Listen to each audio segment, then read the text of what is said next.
Chào mừng các bạn đến với nội dung chia sẻ về tiếng Mường. Trước khi bắt đầu nội dung bài chia sẻ, tôi xin nhắc lại. Tiếng Mường rất đa dạng và phong phú.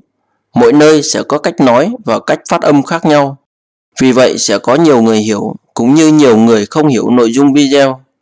Nếu các bạn thấy hay, hãy nhấn like và đăng ký kênh YouTube Hội Người Mường để đón xem nhiều video mới vào thứ Bảy và Chủ nhật hàng tuần.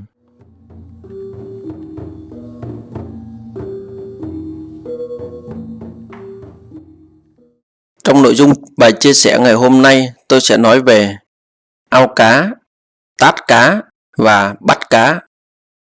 Đầu tiên chúng ta có các cụm từ ao, nước, nước ao, bờ ao. Ao sẽ được nói thành đâm, đâm. Nước sẽ được nói thành rác, rác.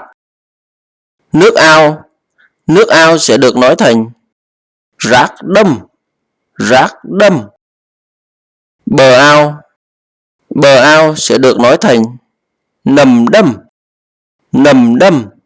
Từ bờ chúng ta đã gặp lại một lần trong bài nói về nghề nông nghiệp như là bờ ruộng. Bờ ruộng sẽ được nói là nầm na, nầm na. Còn ở đây bờ ao sẽ được nói thành nầm đâm, nầm đâm. Ví dụ chúng ta có câu ở khân khưa lang ủn có một cái đâm. Tôi xin nhắc lại, ở khân khưa lang ủn có một cái đâm. Câu này có nghĩa là ở giữa làng em có một cái ao.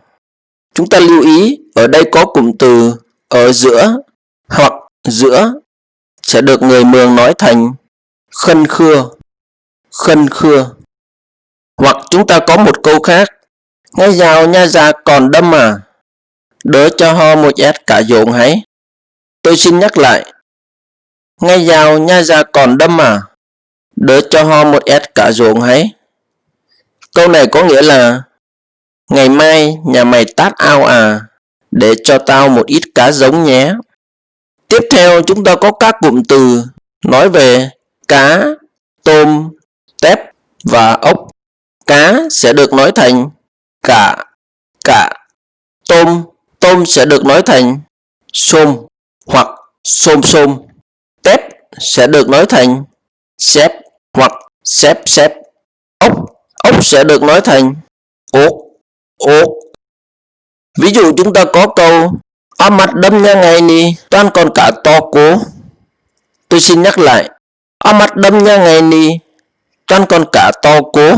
Câu này có nghĩa là không biết ao nhà ai ở đây toàn con cá rất to. Ở đây chúng ta lưu ý từ to cố được diễn đạt là to hoặc rất to. Hoặc chúng ta có một câu khác, hà đi bắt ốc hay xa đâm nha sang bảy, đâm nha nó nhiều ốc. Tôi xin nhắc lại, hà đi bắt ốc hay xa đâm nha sang bảy, đâm nha nó nhiều ốc. Câu này có nghĩa là ta đi bắt ốc nhé, ra ao nhà thằng Bảy, ao nhà nó có nhiều ốc. Ở đây các bạn lưu ý từ thằng được người Mường nói thành sang, sang. Tiếp theo chúng ta có các cụm từ nói về đánh cá, câu cá, quăng chài, thả lưới. Đánh cá sẽ được nói thành đền cả, đền cả. Câu cá sẽ được nói thành câu cả, câu cả. Ở đây chúng ta còn có một cái hình thức câu khác, không như đơn thuần. Bình thường chúng ta đi câu thì chúng ta cầm cần câu và chúng ta đợi cá ăn để chúng ta bật lên. Nhưng đối với người Mường còn có một cách câu khác, đó là câu nhưng không cậy cầm cần mà chúng ta cắm cần câu xuống bờ ao hoặc là bờ khe, bờ suối để một thời gian rất là dài, khoảng một nửa ngày hoặc qua đêm, tháng ngày mai chúng ta sẽ đi thăm. Thì cái này người ta gọi là ngâm câu. Đối với người Kinh thì gọi là ngâm câu. Còn người Mường sẽ nói là đậm câu, đậm câu. Tiếp theo chúng ta có từ quăng chài. Quăng chài sẽ được người Mường nói thành quái chai, quái chai. Thả lưới sẽ được nói thành xá lại, xá lại. Ví dụ chúng ta có câu cả ni ra đọt cả cho ho quái trai. Tôi xin nhắc lại, cả ni ra đọt cả cho ho quái trai. Câu này có nghĩa là bây giờ hoặc lúc này mày đi đuổi cá để cho tao quăng chài. Tiếp theo chúng ta có các cụm từ nói về kích thước của cá to, cá nhỏ, cá bơi. Cá to sẽ được nói thành cá to. Còn nếu con cá rất to để diễn đạt cái sự ngạc nhiên hoặc bất ngờ thì sẽ được nói thành cá to cố. Cá nhỏ sẽ được nói thành cá nhỏ. Cá bơi sẽ được nói thành cá lồi. Ví dụ chúng ta có câu bố ơi, đâm nhà Hà có nhiều cá to chẳng? Toàn cá nhỏ, ho mới xả năm trước, con bị chết phất một ẹt do rác càn quá. Tôi xin nhắc lại, bố ơi, đâm nhà Hà có nhiều cá to chẳng? Toàn cá nhỏ, ho mới xả năm trước, con bị chết phất một ẹt do rác càn quá. Bố ơi, ao nhà ta có nhiều cá to không? Không, toàn cá nhỏ, tao mới thả năm trước, còn bị chết mất một ít do nước cạn quá.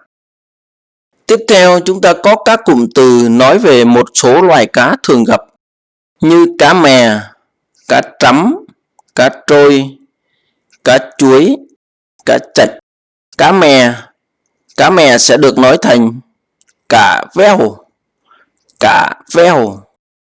Cá trắm sẽ được nói thành cá trắm. Từ trắm được nói thành trầm, dấu sắc được nói thành dấu nặng.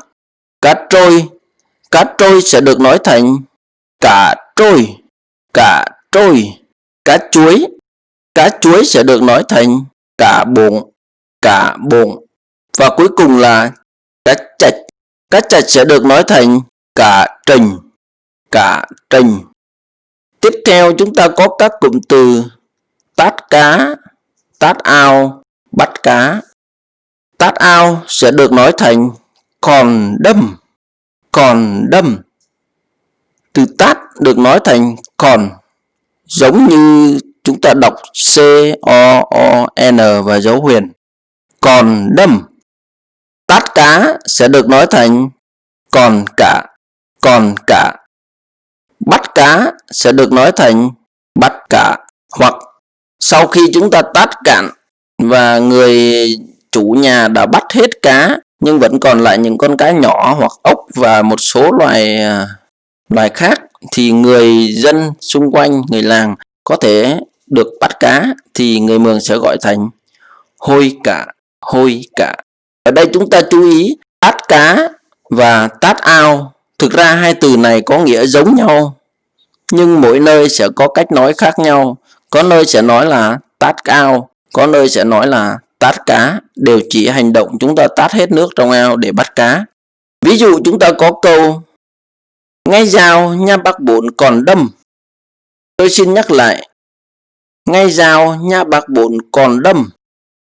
Câu này có nghĩa là ngày mai nhà bác bốn tát ao. Như vậy trong nội dung bài chia sẻ hôm nay tôi đã nói về một số từ chỉ về tát ao, tát cá, một số loài cá và một số hành động liên quan đến tát ao và tát cá, bắt cá. Các bạn có thể ghép các từ này lại với nhau để có thể nói được nhiều câu hơn. Tất nhiên trong bài chia sẻ của tôi còn rất là nhiều từ khác liên quan đến ao cá, tát cá và bắt cá, nhưng tôi không thể đề cập hết trong bài chia sẻ này. Cảm ơn tất cả các bạn đã lắng nghe. Hy vọng rằng bài chia sẻ của tôi có giá trị với các bạn. Nếu các bạn thấy hay, hãy nhấn like và đăng ký kênh YouTube Hội Người Mường để đón xem nhiều video mới vào thứ Bảy và Chủ nhật hàng tuần.